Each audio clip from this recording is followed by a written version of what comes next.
Le film commence avec une jeune fille belle et riche nommée Fen Fen, qui est assise devant son ordinateur portable, occupée à chercher des informations sur une île appelée Pengu.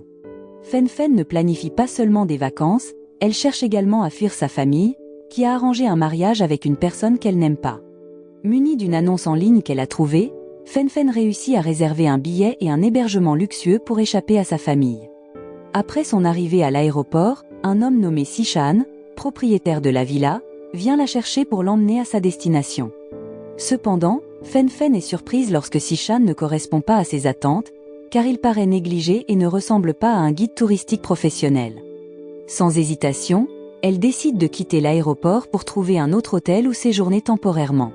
Cependant, Sishan ne renonce pas si facilement. Il la poursuit et se met à genoux, espérant sincèrement que sa cliente ne partirait pas ainsi. La scène ressemblant à une demande en mariage, les personnes autour de l'aéroport commencent à applaudir et à encourager Fen Fen à accepter la proposition de Sishan. Se sentant coincée, Fen Fen accepte à contre-cœur l'offre de Sishan et se rend à la villa qu'elle avait réservée la veille. Malheureusement, le trajet vers la villa est loin de l'expérience luxueuse annoncée en ligne. Fen Fen doit voyager dans une camionnette sans climatisation, et il n'y a même pas de radio dans la voiture. Pour accompagner le voyage, Sishan chante une chanson jusqu'à la villa où Fen Fen séjournera. Cependant, pour atteindre la villa, ils doivent également prendre un autre bateau. Au départ, Fen Fen s'attendait à monter à bord d'un yacht de luxe. Mais en réalité, le bateau utilisé par Sishan est un simple bateau de pêche. Une fois de plus, Fen Fen se sent déçue par la situation. À leur arrivée au quai, Fen Fen se sent mal à cause du mal de mer et constate que la villa où elle va séjourner est très inappropriée. La villa ressemble à une vieille maison en bois qui pourrait s'effondrer à tout moment. Cela confirme à Fen Fen qu'elle a été trompée par la fausse annonce sur Internet, car le forfait de vacances qu'elle avait imaginé ne correspond pas du tout à ce qu'elle découvre. À mesure que la soirée approche, Fen Fen est contrainte de rester dans la villa qu'elle juge inadaptée. En entrant dans la maison, ils sont accueillis par l'enfant adoptif de Sishan, nommé Shuchi, ainsi que par le père de Sishan. Après avoir été conduite dans la chambre où elle va séjourner, sa malchance continue. La serrure de la chambre de Fen Fen est cassée, et la salle de bain de sa chambre est remplie de crabes. N'ayant pas pris de douche de toute la journée, Fen Fen cherche désespérément un endroit pour se laver et grimpe sur le toit de la villa pour atteindre des toilettes publiques à côté de la villa. Finalement, elle arrive à la salle de bain. Mais alors qu'elle est sur le point de se baigner, Fen Fen est choquée de trouver Sishan à l'intérieur, utilisant les toilettes.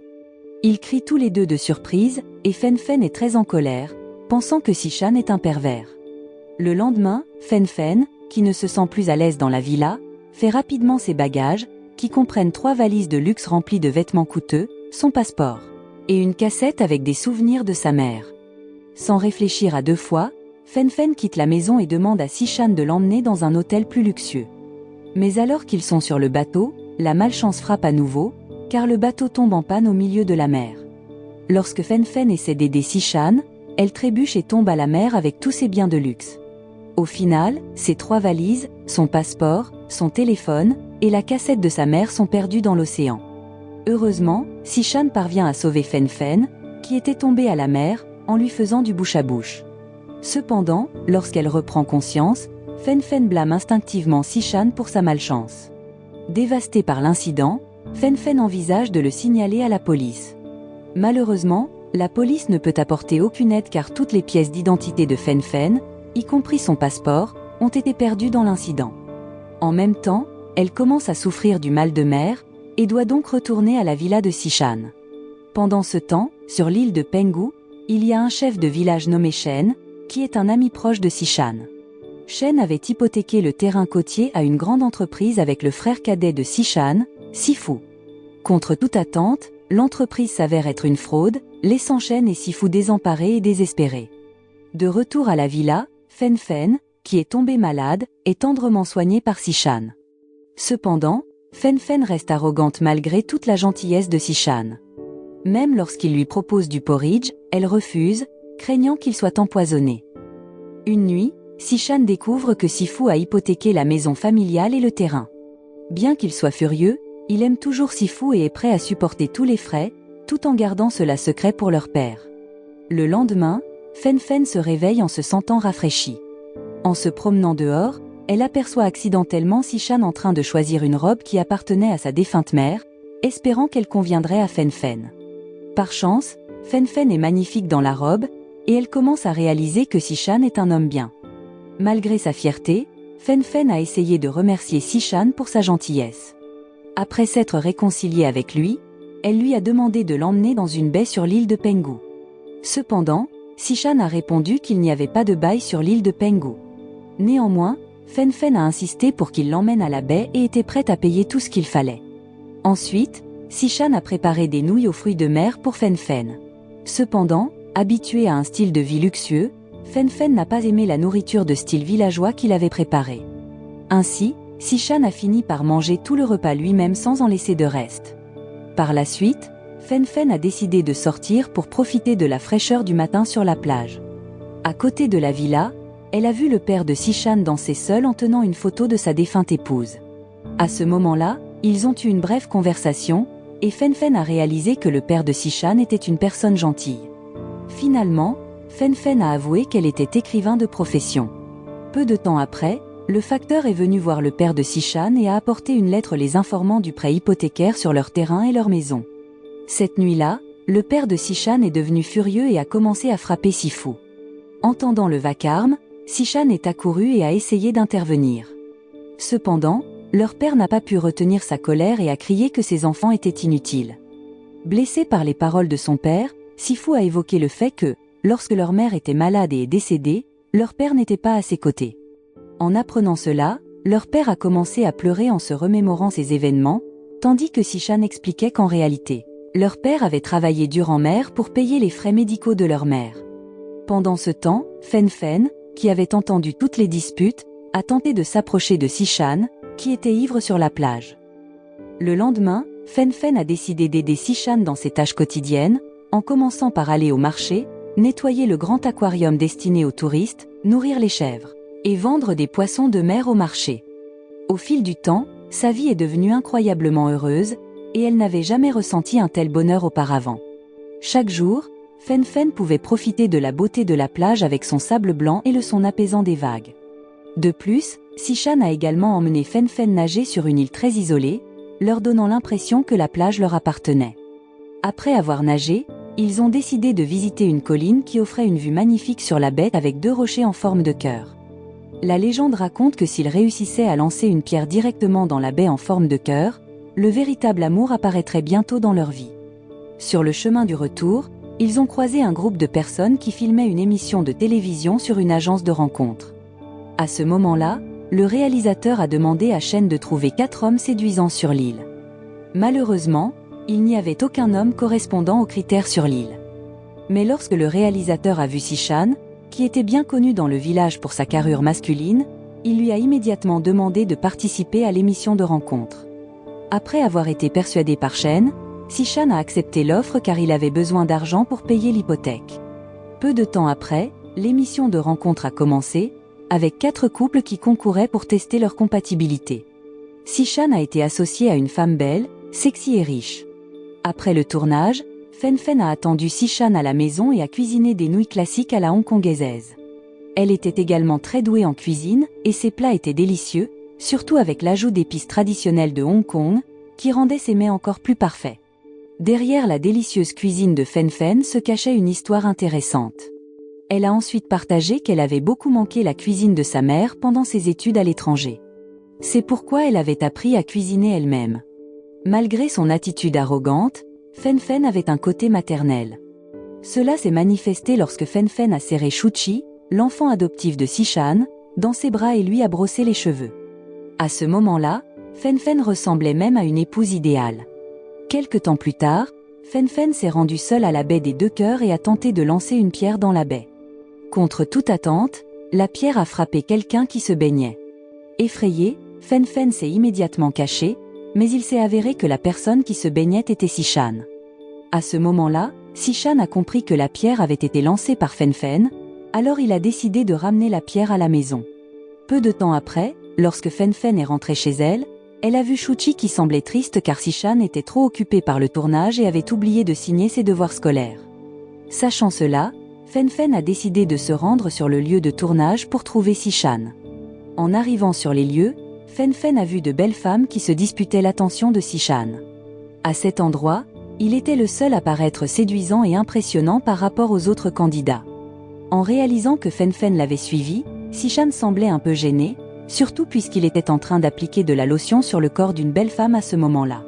Fen-Fen a alors dit à Si-Chan de rentrer à la maison pour signer les devoirs de Shuchi après la fin du tournage. En résumé, les scènes de tournage étaient très excitantes, et l'équipe de Si-Chan continuait de gagner. Pendant ce temps, Fen-Fen devenait curieuse des activités auxquelles Si-Chan participait. Cependant, Si-Chan craignait que son travail ne rende Fen-Fen jalouse, alors il lui demanda de simplement rentrer chez elle. Cet après-midi-là, Si-Chan est rentré chez lui avec une entorse à la cheville. Apparemment, il avait gagné un téléphone en tant que prix et l'a immédiatement offert à Fen-Fen. Ce soir-là, Si-Chan était occupé à sculpter la pierre que Fen-Fen avait lancée et qu'il avait frappée à la tête. Mais à son insu, Fen-Fen s'est approché discrètement de lui et a pris une photo de lui. Le lendemain matin, Si-Chan devait participer à la finale du concours de rencontre, espérant gagner car il avait besoin de beaucoup d'argent. En arrivant sur le lieu de la compétition, les participants se tenaient avec des ballons au-dessus de leur tête qui éclateraient s'ils ne choisissaient pas rapidement une femme qu'il aimait. À ce moment-là, Si-Chan était confus parce qu'il ne pouvait choisir aucune femme, et finalement, son ballon a éclaté, renversant de l'eau sur sa tête. Lorsqu'il est rentré chez lui, Fen-Fen, curieuse, a interrogé Si-Chan sur la raison pour laquelle il n'avait choisi aucune femme. Cependant, Si-Chan a préféré esquiver et n'a pas donné de réponse. Quelques jours plus tard, une fête animée sur la plage a commencé. À ce moment-là, tous les participants chantaient, dansaient, grillaient du poisson et mangeaient ensemble pour célébrer le succès de leur événement. Cependant, Fen-Fen semblait jalouse en voyant Si-Chan de loin. Elle leur a alors dit d'arrêter de faire du bruit, mais l'une des filles présentes l'a défiée. Elles se sont affrontées dans un concours de boissons, et il s'est avéré que tous les participants ont perdu, Fen-Fen étant la seule à tenir debout malgré son état d'ivresse avancé. Dans un état d'ébriété, Fen-Fen a choisi de s'asseoir seule sur la plage, et Si-Chan, qui avait repris ses esprits, l'a rapidement suivie pour lui donner une veste. Après cela, Fen-Fen a révélé qu'elle avait été élevée par son oncle et sa tante parce que ses parents étaient décédés. Cependant, il contrôlait sa vie de manière excessive, y compris en lui arrangeant un mariage avec un homme qu'elle n'aimait pas. En apprenant cela, Si-Chan a également partagé qu'il était le pilier de sa famille et qu'il était très sollicité par la communauté où il vivait. À cause de cela, le fardeau qu'il portait était très lourd. Après avoir entendu l'histoire de Si-Chan, Fen-Fen a été émue et a pleuré dans ses bras. Quelque temps plus tard, Si-Chan était déterminé à retrouver la boîte qui appartenait à la mère de Fen-Fen, qui avait coulé quelque temps auparavant. Cependant, le temps était mauvais, il ne pouvait donc pas plonger plus profondément et a été brièvement emporté par les vagues. Heureusement, l'équipe de secours l'a rapidement sauvé et a emmené Si-Chan à l'hôpital. Fen-Fen, dans un état de panique, a immédiatement suivi Si-Chan. Mais lorsqu'elle a appris que la boîte laissée par sa mère avait été récupérée avec succès par Si-Chan, Fen-Fen n'a pas pu retenir ses larmes. Elle a même ressenti une forte envie de l'embrasser, mais juste au moment où ils allaient s'embrasser, Shen est arrivé et a interrompu le moment. Peu de temps après, la santé de Si-Chan a commencé à s'améliorer, et il a pu quitter l'hôpital. Si-Chan et Fen-Fen ont alors discuté sur la plage, où elle lui a expliqué que le contenu de la boîte était très précieux pour elle car il s'agissait de l'héritage de sa mère. Ce soir-là, Si-Chan a dit à Fen-Fen que c'était l'anniversaire de mariage de ses parents. Malheureusement, le courant a été coupé, alors ils ont dû allumer des bougies dans tous les coins de la villa. Malgré cela, la villa avait l'air très romantique avec la douce lueur des bougies. Si-Chan a ensuite commencé à expliquer que chaque anniversaire de mariage, son père revenait de l'île voisine et allait danser avec la défunte mère qui figurait sur la photo. Après cela, ils ont dîné ensemble, accompagnés par une lumière de bougies très romantique. Après le dîner, le père de Si-Chan a invité Fen-Fen à danser. À ce moment-là, il a surpris tout le monde en disant qu'il serait heureux si Fen-Fen acceptait de devenir sa belle-fille. Après avoir dit cela, Fen-Fen a dansé avec Si-Chan, accompagné de musique romantique et de la lumière tamisée des bougies. Après cet événement, les choses ont commencé à s'améliorer, car Sifu, qui avait quitté la maison, a finalement accepté de revenir et de se réconcilier avec son père. Même la police a trouvé un nouveau passeport pour Fen-Fen. Cependant, quelque chose d'inattendu est arrivé à Fen-Fen lorsque sa tante et son oncle sont arrivés sur l'île, rendant la situation encore plus compliquée. À ce moment-là, Ils ont continué à faire pression sur Fen Fen pour qu'elle accepte le mariage arrangé afin de sauver leur entreprise de la faillite. Fen Fen, se sentant partagée, réalisa qu'elle n'avait pas d'autre choix que de sauver l'entreprise. En guise d'adieu, Fen Fen demanda à Sishan de lui préparer des nouilles. Cependant, elle se sentit triste en mangeant le plat de Sishan, car elle ne voulait pas le quitter ni abandonner le confort de l'île de Penghu.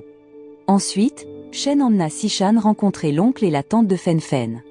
Sishan prit alors conscience de la grande différence de statut social et de richesse entre lui et Fen Fen. Elle était l'héritière d'une entreprise très prospère, tandis que Sishan n'était qu'un simple pêcheur.